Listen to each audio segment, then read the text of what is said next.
Allez, pour fêter rien du tout, je te propose un bon sujet à polémique.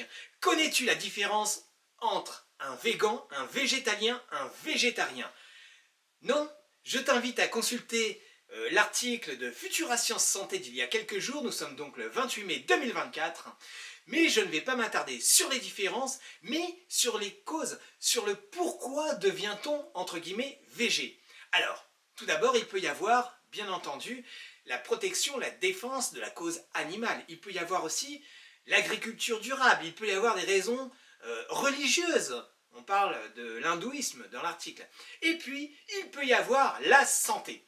Alors, cet aspect sur la santé m'a fait rebondir et réfléchir, et je me suis fait le film en arrière sur un article du 28 février 2019 de Paris Match sur une icône végane, sur un sportif végane qui s'est créé une véritable polémique autour de lui lorsqu'il a arrêté et compris que ce n'était pas la bonne solution pour son capital santé.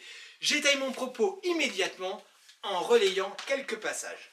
De courts extraits. Face à une santé fragilisée, le jeune homme a tout essayé, allant jusqu'à boire sa propre urine quotidiennement durant 2 ans pour retrouver l'énergie qu'il avait perdue au fil des années. De façon générale, je me sentais dans l'excès de quelque chose de mauvais et en carence de quelque chose de nécessaire pour moi. Pour guérir, je me suis donc nourri de protéines animales, d'œufs, de saumon, et j'ai aussitôt remarqué une amélioration de mon état de santé. Je répète, j'ai aussitôt remarqué une amélioration de mon état de santé. Et plus bas, l'amélioration de ma santé m'a prouvé qu'il y avait chez moi quelque chose de naturel à consommer de la viande. Alors, posons-nous les bonnes questions. Si tu as un animal, un chat, un chien, est-ce que tu vas leur donner de l'herbe à manger? Non. La nature est ainsi faite qu'ils ont besoin, ce sont des carnassiers, ils ont besoin de protéines animales. Tes enfants, tu ne vas pas leur donner l'herbe à brouter dans le jardin.